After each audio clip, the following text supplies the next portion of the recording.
Welcome to the Deferred Collusion Podcast. It's me, Jesse Rowe, joined as always by Brandon Bollinger. We're back. It's been a week and a half. We're very sorry. Maybe 2 weeks. It's been a while. We took a little hiatus there. Yeah, we jumped in with our trade deadline episode, and we were going to do a second one back-to-back. But Jesse, wouldn't you know it, the following day I would get a piece of metal lodged into my cornea that I would have to go to the ophthalmologist and get removed on Friday of last week. So I was dealing with, getting my eyes dilated and I can't see, and it was puffy as shit, and I've been taking antibacterial eye drops, the whole nine. The moral of the story is you got to wear your eye protection while you're cutting metal. Anyways, Jesse, I'm excited to be back with another episode of the Deferred Collusion Podcast. It's been a busy week post-trade deadline or so. I'm excited, a lot to talk about. Some guys didn't get moved and kind of look like dummies now. Other guys got moved that you didn't think were gonna and are looking pretty sad about it. Some teams are faltering. Other teams are surging. Leads that looked untouchable have crumbled into the sea. Jesse, are you ready for some DC? That's Deferred Collusion, Papa. I'm very ready, but I just have to go back for 1 second. I just rewind. You got a piece of metal in your eye. I remember you sent me a video of when Jack Flaherty got traded to the Dodgers, and you were working and you were not wearing protective mask of any kind in the midst of all this dust. Now you're telling me you got metal in your eye from work. You got to start taking care of yourself, Pop. I want to see you live a long, healthy life. You know. You know, sometimes you get a little ahead of yourself, and yeah. Goofs So what kind of made. It was a goof. What kind of metal was it? What happened? I believe it was just some galvanized steel. Basically, we were building the shaft. We're handing material up through from a first floor to the second floor. I'm looking up, and I think one of the guys' foot kicked some material off the ground, and just little dusties got into my eyes. And it was as incredibly painful as it sounds. It was awful, but it could have been worse. It was just, and honestly, it wasn't super painful, but it was like blindingly uncomfortable. It gave me a migraine the first day, but we bounced back, we rallied, we got it out a couple days later, and God's plan, we're still here. Got 2020 still, so. Okay, good. Feeling good. That's scary, dude. That's scary. Yeah. Just wear eye protection from now on. You know, you're gonna look like one of those fucking cool pitchers from like the '90s that would wear the big goggles. You should do that. Yeah. You should. Did Charlie Sheen's character wear glasses in Major League? Yeah, he wore the big horn rims with like the tape down the middle. Remember? That's right. That's right. The Poindexter, because he was alt and badass. Absolutely. Speaking of alt and badass, the Padres are really catching up with the Dodgers now. Dodgers blew like what, it was 9-game lead they had something like a month ago, and now it's down to 2.5. The Padres have been playing some good ball. The Dodgers have not. Obviously, the Dodgers have been completely gutted by injuries this year. I mean, they have. This is one of the worst injury seasons I can remember as a Dodger fan, especially when you consider the amount of talent that we have. It's amazing that we are the Dodgers are where they are, to be honest, because it says a lot about the depth of that team. But not only are they injured, but they're not playing very well at the same time, which is a problem. Like guys that were playing well early in the year, like Gavin Stone, who was a big reason why the Dodgers got out to a big lead, eating innings. He's not pitching very well right now, and you know the wear and tear of a long regular season is starting to show on a lot of these guys. Yeah, and other things. I believe the Dodgers are ranked dead last in Major League Baseball in center field WAR. Obviously, the trade deadline, a few of those positions in the outfield were addressed by getting stellar defender Kevin Kiermaier, Tommy Edmonds coming back from injury, another great pickup. But yeah, Andy Pages against the Phillies misjudged Nick Castellanos pop-out, had a 95% catch probability. It leads to a 2-run inning for Glass now. Just stuff you can't really have. Luckily, they won that game, though. They did win that game. They did. Yeah. But it's just my point. Like you said, the pitching's been bad. And then when you are making your pitchers work a little harder than they need to, throw more bullets, it's just kind of like chasing your tail. Evan Phillips has gotten roughed up. Blake Trinan has gotten roughed up. Brusdar Gratterall finally makes his way back from a couple different injuries this season with the shoulder, I believe his elbow, or was it the forearm? I forget. Shoulder. It was shoulder, I'm pretty sure, yeah. Yeah, and 8 pitches into his return, grabs his quad and has I think it ended up being just a grade 1 quad strain. It was But interesting. It looked horrible. It looked like he might have blew out his ACL or something. But again, it's just like, oh my God, another guy. Kershaw got lit up by the Padres, looked decent against the Phillies, but not great. Did get some Ks again. But yeah, there's a lot that can go right for the Dodgers, let me tell you that. But Mookie Betts coming back, going into right field. So let's talk about when that. he makes his way back. Before you go any further, the Gratterall news, really interesting about that. The Dodgers originally reported that it was a grade 3 hamstring strain. Yeah. And they said he was out for the regular season. Then the next day, they changed their tune and says they got better imaging or something happened, and it was just a grade 1, and they expect that he could be back this year. So it was like, I don't know how that happens. It's very weird.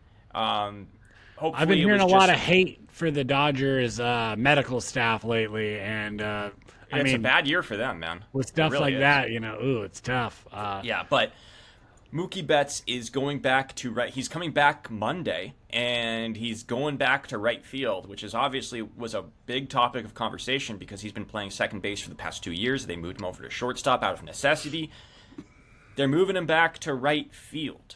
It seems to me like you pointed this out as we were recording, or we were talking before the recording, that they're kind of like they're playing their best cards now because they realize that their division lead is slipping away. Now it's time to play their best cards, and they're getting supposedly Muncy has turned a corner. Max Muncy's turned a corner in terms of his oblique.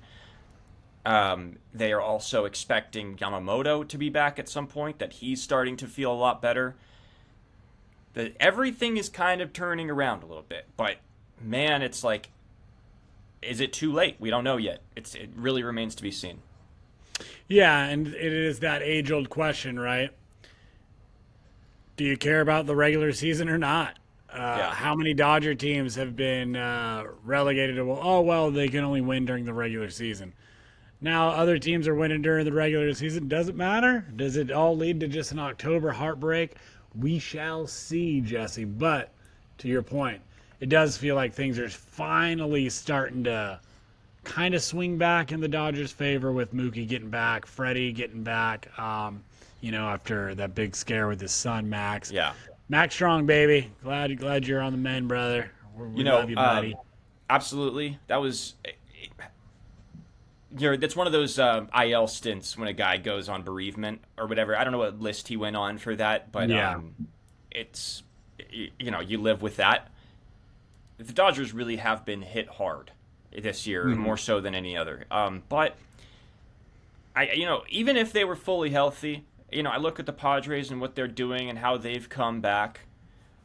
And I've made this point about the Padres before that I kind of feel like they're full of a bunch of bad, not bad apples, but they don't have true leadership just because they have a lot of hard-headed characters, and sometimes it's hard to gel when you have that many hard-headed characters, guys like Machado and Tatis, and this was the case with Soto being there too, Profar, guys that are like, kind of swaggy and cocky. It's like sometimes that's great, but sometimes it also means that you don't really have true like leadership.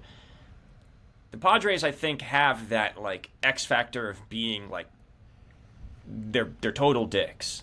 And I feel like the Dodgers are missing that. I don't know if you agree with me there, but like the Dodgers have Ohtani, they have Betts, they have Freeman, they have Kershaw, they have these guys that they're all leaders. They're all really good dudes. They're just like really high quality people. But none of them are like assholes. None of them are like have that swag factor. So I think that like Muncy coming back is gonna help that because Muncy feels like he's that guy to me. He's the guy that's like gonna pimp a homer and talk some shit. Dodgers don't really have that. Losing Gratterall sucks because he's kind of one of those guys too. Do you see anything there that like the Dodgers need a little bit more like asshole in them, like that the Padres Yeah, have. I think there is a little bit having that dog in you, but I Yeah. do think the Dodgers have that dog in them. But I just think they're just wore out. I think that it's like a domino issue, right? A lot of injuries have caused a lot of guys to kind of ramp up their volume, maybe, or even their playing time to levels that they haven't done usually in their careers, and we're kind of starting to see that where. Pop up all over. Not to mention just freak injuries like getting hit by pitches. I know Profar just got nailed. But yeah, dude, I do think there is something to that. Like the Padres do got a little bit of that asshole kind of swag. But I did see something that they also have the most expensive price for a hot dog in the league. I believe they are tied. I can't think of who's they're tied with, but it's at $7.50 a dog. So maybe they're just hungry, dude. And when you're hungry, you get to be a little glumpy. Grab a Snickers, Padres. Right. But yeah, hey, we'll see if the Dodgers can play up to that price tag, right? That's what everybody's saying. The best team money can buy, $1 billion. But hey, man, you still got to go prove it. So let's see what happens. I'm excited. I am too. I have hope that they can turn this around. The hot dog factor I was not considering. That's making me think that it's possible that the Dodgers are going to be just fine. The Dodgers aren't the only team that's blown their big lead. The Dodgers had a 7.5 game lead on June 30th. I just checked, so the last day of June. It seems like everything kind of started spiraling at the beginning of July. Kind of feels, leading into the trade deadline, obviously. But the Cleveland Guardians also, I was just looking at them. They had a 6.5 game lead. The Mariners had a 3.5 game lead. Philly had an 8 game lead over Atlanta, and they actually started blowing it. They got it down to like 3 games. Philly sort of rebounded, and the Braves are totally falling apart. But yeah, in the AL Central, Cleveland has kind of given it away. The Twins are now within 1.5 games. And obviously, they were the favorites before the season. They've been kind of cruising all year, too. They've been bopping. They've been pitching lights out. And, to see them, I looked up one day and I was like, oh, my God, they're in the middle of a 5-game losing streak. Like, whoa. It's a weird year. There hasn't been a single team that has blown past everybody else. It was looking maybe Philly is the on. closest, I think. The closest, right? But like we're talking about how the Dodgers are floundering so hard. I think they're 2-3 games behind the Phillies for best record in the league. So it's not only because they blew a 4-0 lead. Only because they blew a 4-0 lead to the Phillies the other day. Like it would be closer. That was a bad loss by the Dodgers. Kyle Schwarber hit like 3 homers in that game. It was just and that's kind of been the thing. I think all the Dodgers' losses in the last few series to the Tigers before the break, the Astros. I can go on, but yeah, they've been getting lit up. So let's see if the Guard Dogs, can step it up a little bit. But this could just be all for programming. I wouldn't be so surprised if old Uncle Rob Manfred was out in the back just juicing those television numbers, trying to get every little rat dollar he can, dude. No good, dirty dog. We all know he turned a blind eye to the Astros cheating scandal back in 2017. But, it's speaking of that AL Central. I mean, the Royals are only 3.5 games back. It's maybe in baseball's best interest to have the Royals, in this playoff hunt too. And I mean, we talked about this a little bit last time. Speaking of turning a blind eye, there might be something going on over there in Kansas City, in Patrick Mahomes' hometown. Dorothy. Now, obviously, we were talking about this last week, kind of making some jokes about it because there was some tweets going around about how the Royals might be cheating at home. There were some crazy numbers. Give me 3 seconds, Jesse. Give me 3 seconds. Okay. I'll tell you when to start counting.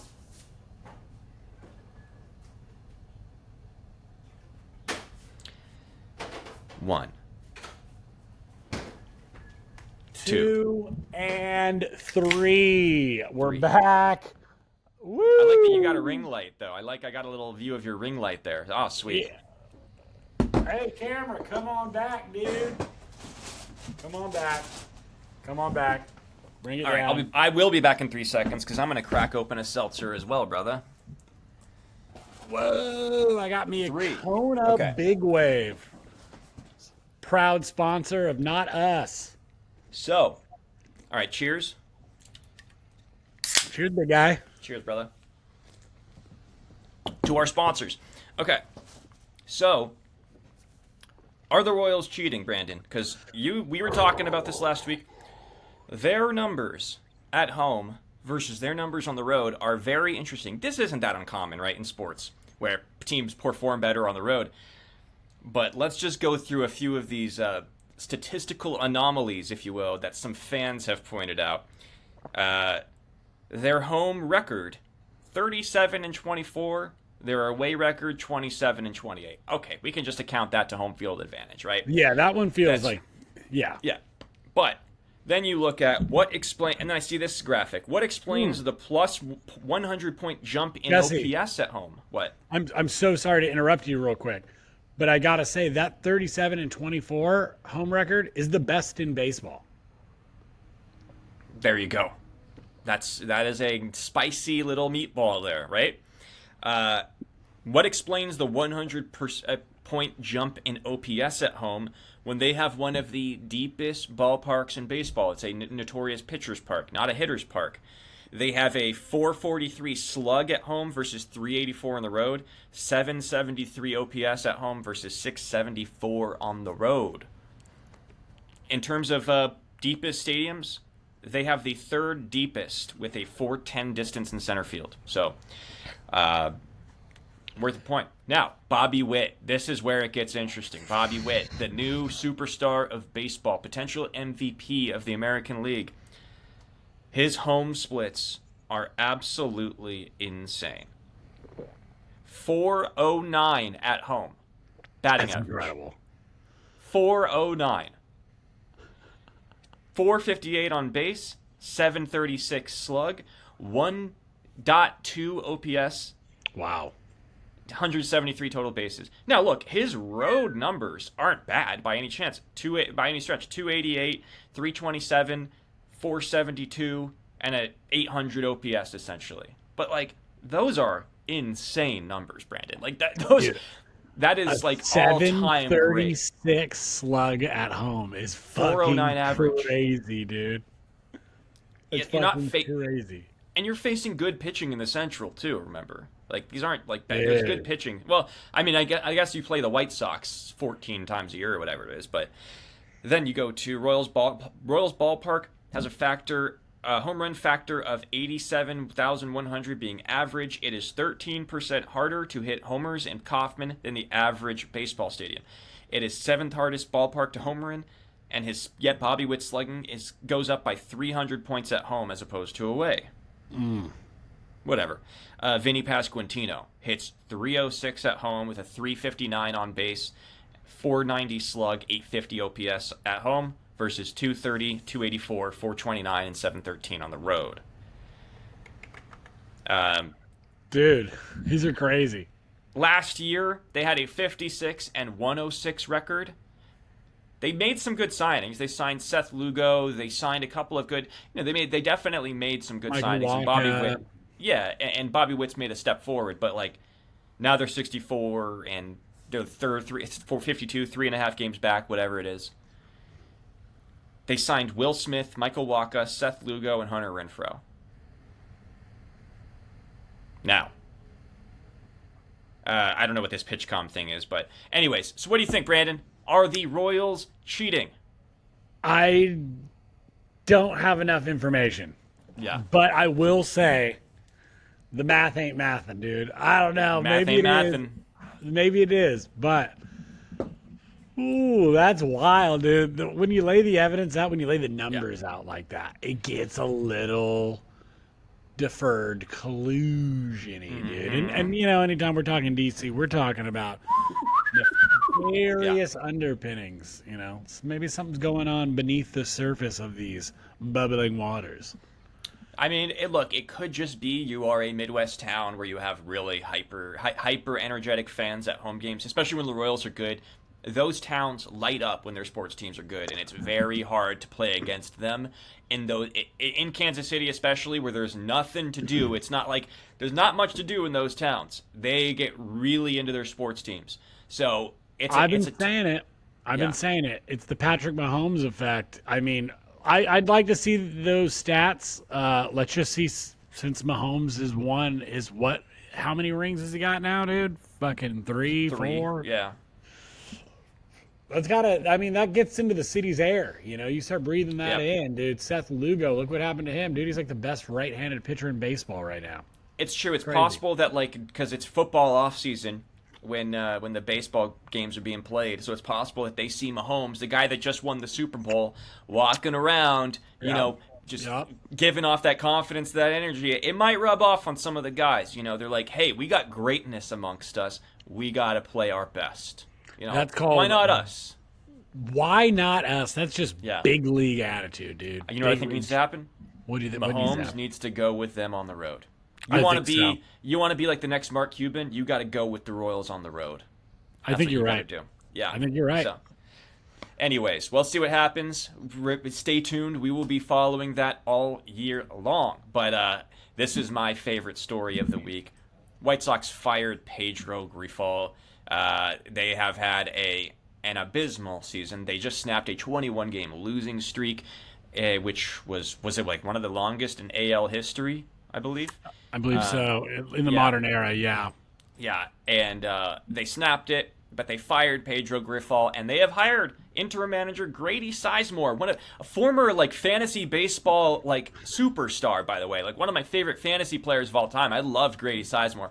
Pretty awesome to see him getting a shot at being a coach, because that was a career that got shut down too soon due to injury. I wish Grady Sizemore did not get injured. He's one of those guys. If we were to ever do a breakdown of players that whose careers we would want to redo, Grady Sizemore would be one of them for me.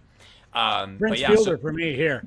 Keep going. Yeah, I like that. We should do that segment sometime. We should. So, Grady Sizemore's there, but this is sad as a Dodger fan. I got to bring it up. There was a video that went viral last week or earlier in the week, and it was former Dodger third baseman, left fielder, utility guy that didn't really get a good chance at the major leagues.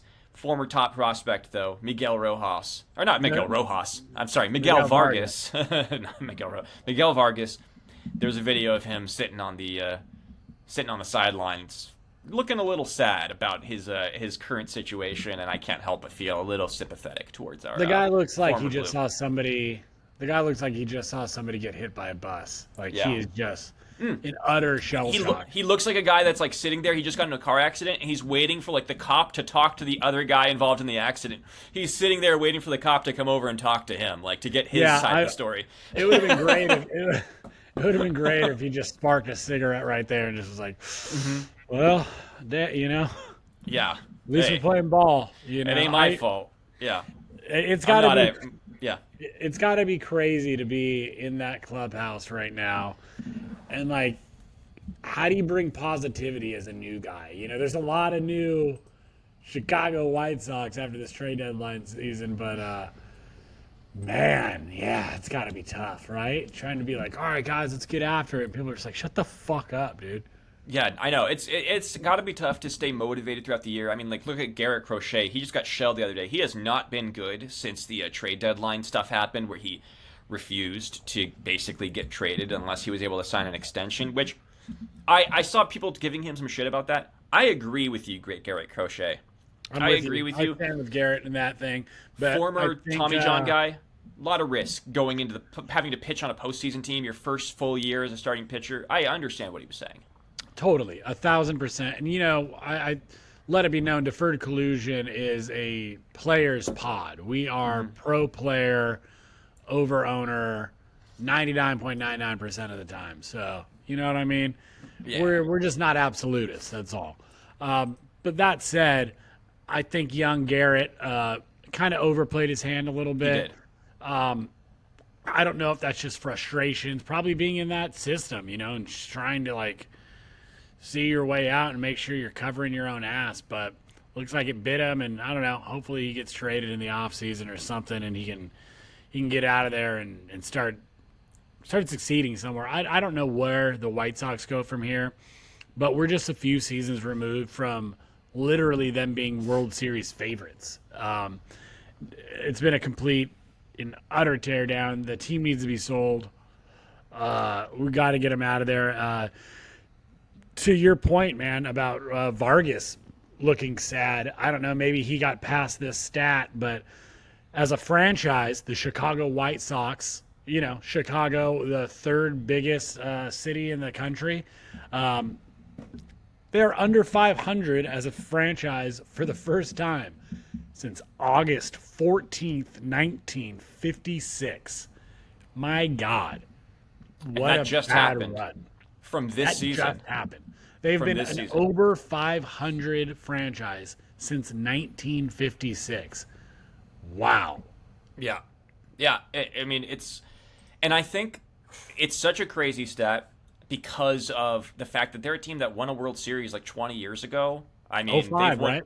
Yeah. And like you said, they were going to be a World Series team just like 2 years ago, and how this all happened. And to the point about Crochet is like, I could see how this would happen on a team like this because you're the only good player having a good year on a team that's been this bad. Yeah. And so you might start smelling your own perfume a little bit, so to speak. You might start like getting high on your own supply, thinking that you're a little more than you actually are. Yeah. It kind of like losers culture breeds losers mentality a little bit. And I'm not saying he's a loser. I'm saying that like that can be a thing, right? That can rub off on you.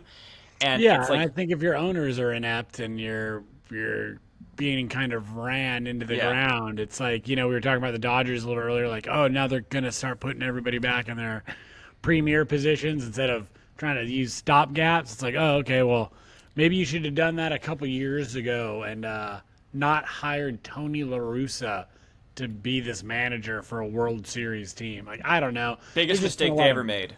I was going to ask you what you think the biggest fuck up has been since 2019 for this team. 100% signing Tony La Russa was a death nail for that franchise, and the upward trajectory that they had signing Tony La Russa to be their coach was just like the ultimate bonehead, dumbass, boomer move. It was like a boomer acquisition by Reinsdorf, and it sucked because I was thinking about that Vargas video just now, and I'm like, I don't think that video was like, oh, I went from like a great team to a bad team, so I'm sad about it. I was thinking I went from a great culture to a bad culture, wow. And I know it, and I am not going to get anywhere in my career here. You know, like that sort of thing, because they have no plan for any of their players, it seems. Like they might have a plan, but they might be a bad one. And just imagine going from the Dodgers clubhouse and everything that they have going on, the way that they treat players, the way that they approach culture in the game, then going to the White Sox. And it's just like, you got to feel like your career is like, might be over, So I can feel that. But did you see what Ozzie Guillen said, by the way, about it? About the coaching? I caught a little bit. It hurt his self-esteem watching Pedro Grifol coach that team. Yeah, because why did they hire this guy over me? Like that, he was up for the job, and he was like that. They hired this guy and not me. Like, what does that say about me, dude? Right? Brutal. Yeah. Brutal. So, baseball is a very it's a tight knit community. You don't really hear that more in like fighting and combat sports. People talking shit about each other. You don't hear that in baseball a lot. They're very they support each other. They don't do that a lot. The only time I ever saw them do that was the Astros cheating scandal. Other than that, you'll never see it. So that was pretty strong. I agree. And what's funny is it's like, damn, it almost feels like this guy cares more about this franchise than the fucking owners do, right? Yeah. It's insane. It's insane. Speaking of ownerships that have made some questionable moves, we were just talking about this, but the Oakland A's, we won't be able to say that for much longer, but the Athletics... Sacramento Athletics, or the Athletics of Sacramento, of Anaheim? What do you call it? Major League Baseball team Athletics have disabled comments on all of their social media platforms. What the fuck is that, dude? And I love that you were like, no way, when I told you that. And you went and checked, And sure enough, I mean, if you're watching this right now, grab your phone, pull up the A's, try and leave a comment on Twitter or X or whatever, Instagram. You cannot do it. And I think we all know why, right? They posted some advertisement for their final homestand coming up in a few weeks. And their post was 57 seasons, 4,493 games, 4 World Series titles, 6 American League pennants, 17 American League West crowns, 21 playoff appearances, 7 Hall of Famers, 7 Most Valuable Players, 5 Cy Youngs, 7 Rookies of the Year, 4 Managers of the Year, over 1,000 players, 1 home, and 0 replies allowed. It's amazing. What are you doing?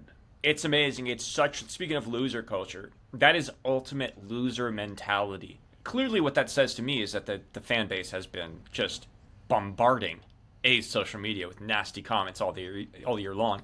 They knew what was going to happen when they posted that.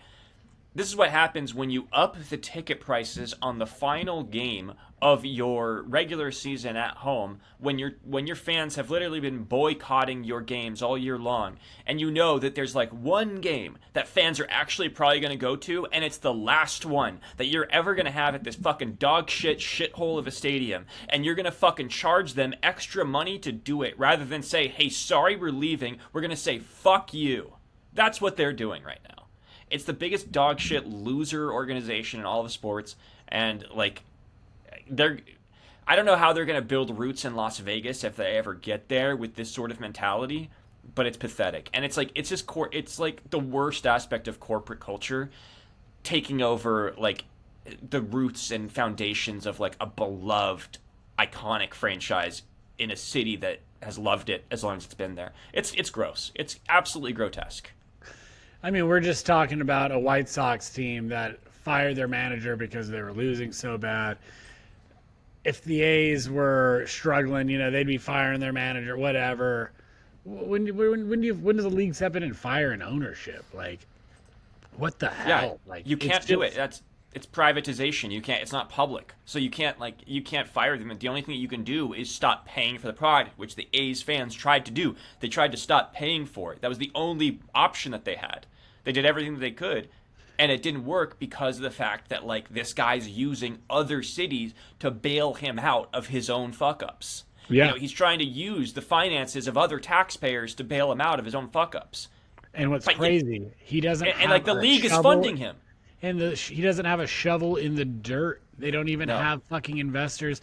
There was some stuff that had came out either last week or the week prior, but for potential buyers of the new franchise home or whatever, investors, you have to sign an NDA and not speak about the team's financial situation.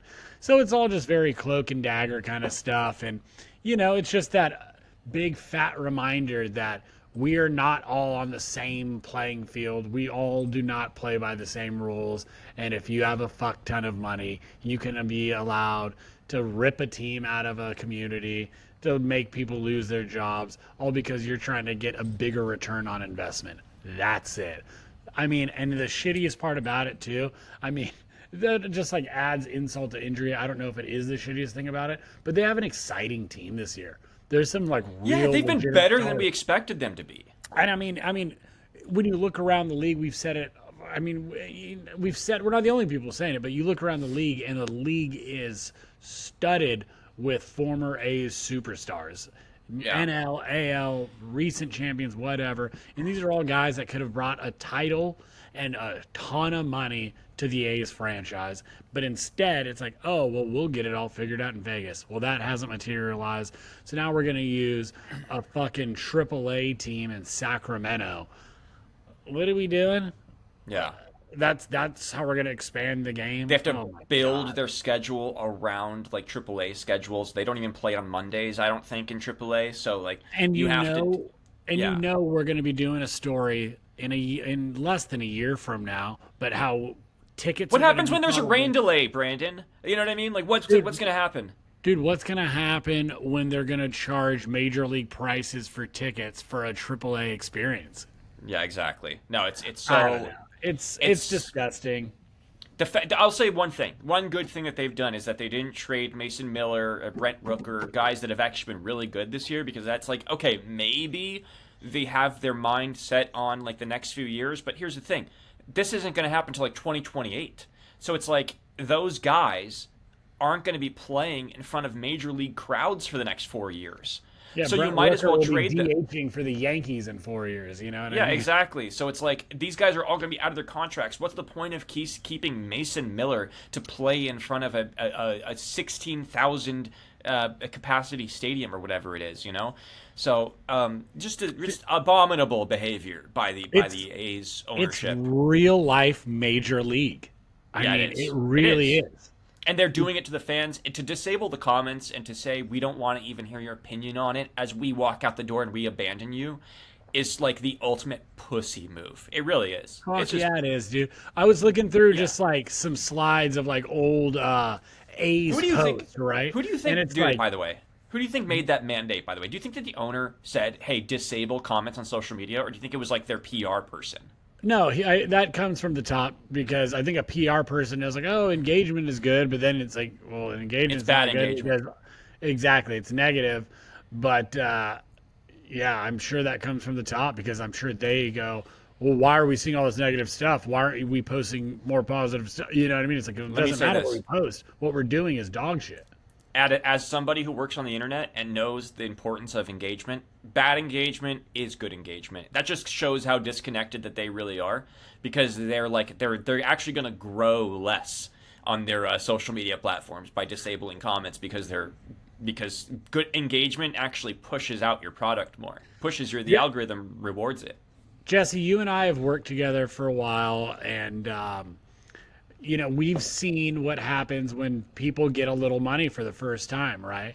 And some people, it can go to their heads, and now they're a little bit smarter than they were before, a little bit taller than they were before, a little bit more important than they were before.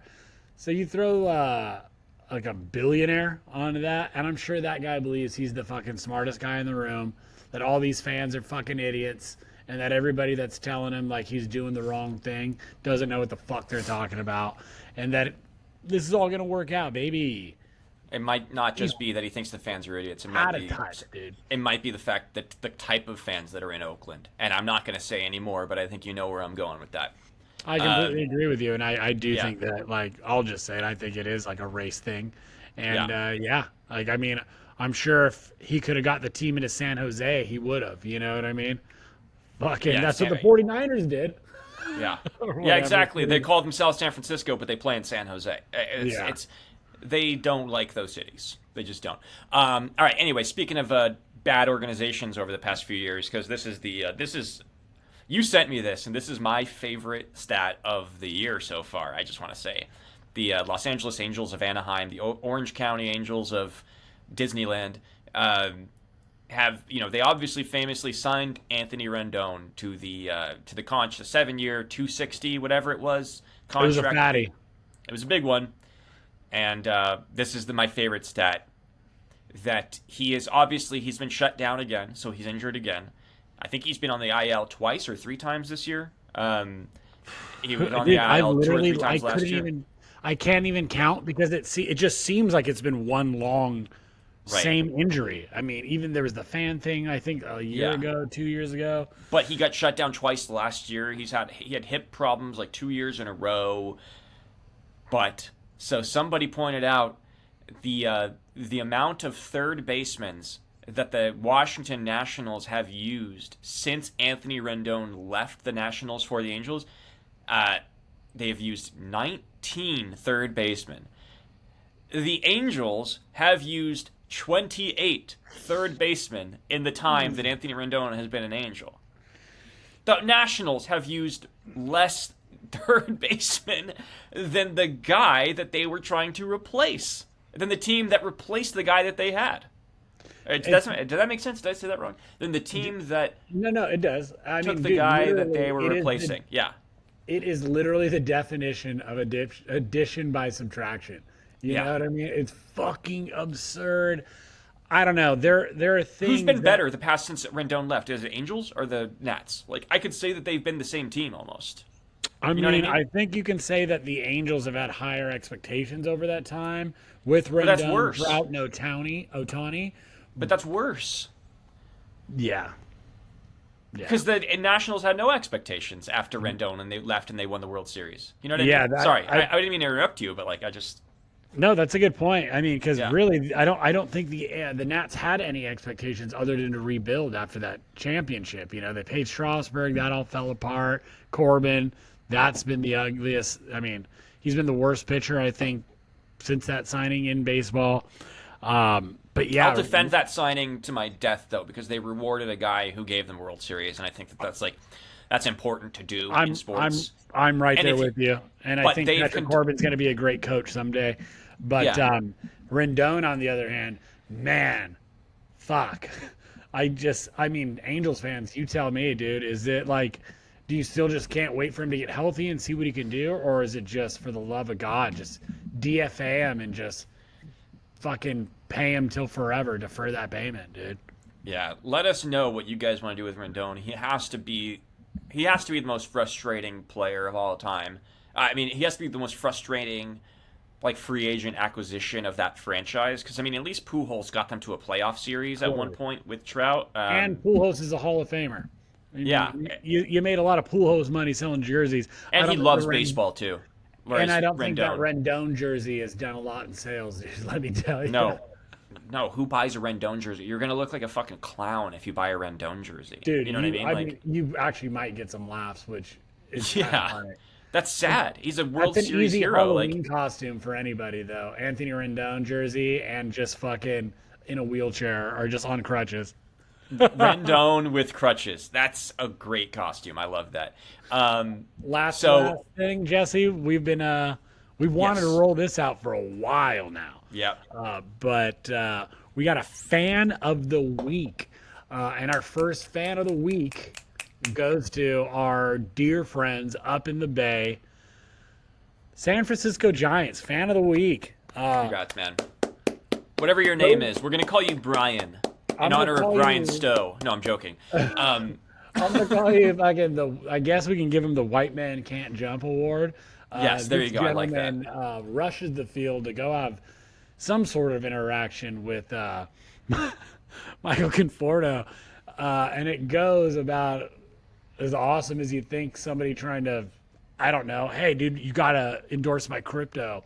But this guy goes to fucking hop the left center field, full-on extension, and just pancakes Jess. Oh, my God. He almost knocked himself out in the wall. Like, just trying to jump at the loser. Fucking idiot, dude. But we got to give you some credit for trying, because then he tried again, and it was like his legs were gone. You could tell when he tried jumping up again, because he clearly did not have the athletic skills to jump up and grab the wall. He needed that running start. Let that be a lesson to all of you that are considering running out on any sporting event. Do you have the athletic prowess to make a play when you're out there? Because if not, this is your moment. This is your moment. Like, you're holding up all of our hard-earned dollars to watch these pros play for your, moment in the sun. So fucking do something. Give me a juke. Hop a fence. Right. Don't be. He didn't even try to get away. When they came, he just submitted. He was like, "Ah, fuck, they got me." Like, you gotta at least try to get. You gotta try to run away or something. You know what he tried to do, and I actually really applaud the security guard who shut this down. But the guy's trying to go like, he's throwing up the Donald Trump like, fight, fight. Right. And another guy just goes, all right, enough of that, pussy. And just ushers him off the field. Credit to the security for not absolutely body slamming him and ragdolling him, because that has become a common thing for these guys that run on the field. Dodger security is fucking notorious for they will body slam you. Yeah, dude. But I mean, what are you gonna do? With that said, Jesse, I just want to give a big shout out to my boy Riley Breckenridge, dude. I got my Thrice shirt on. I was there for the old Deadbolt. They played it. It was sweet. I wonder what Riley thinks of Anthony Rendon right now. That's what I was gonna ask him. Hey, there's a couple exciting Angels though. Some young guys throwing heat. Some guys hitting ding dangers. So I hope my Let's boy, get him on our the pod. unofficial fan, dude, Riley, I know you're a big fan, dude. We Yeah. love you. But Angels, we're hoping, better days soon. But, man, White Sox, get it together. Yeah. This For the was a love of good one, God. Brandon. I feel like we hit all of our beats on this one. I feel like we got them all out. We got all of our. I got it off my chest. I feel pretty good right now. I feel like We I did could it, go on and- with my day. So Yeah. This was awesome. I'm bummed we had to take a little break. I apologize for getting injured. But everybody, please, keep us in the loop. Like us, subscribe us, talk some shit to us. Yeah. And as always, please slide in that DM. Let us know what you want us to cover. There's been some good ones. So we appreciate you. Deferred Collusion. Jesse, I love you, buddy. It's always Love you a too, pleasure. brother. Let's talk soon. We out.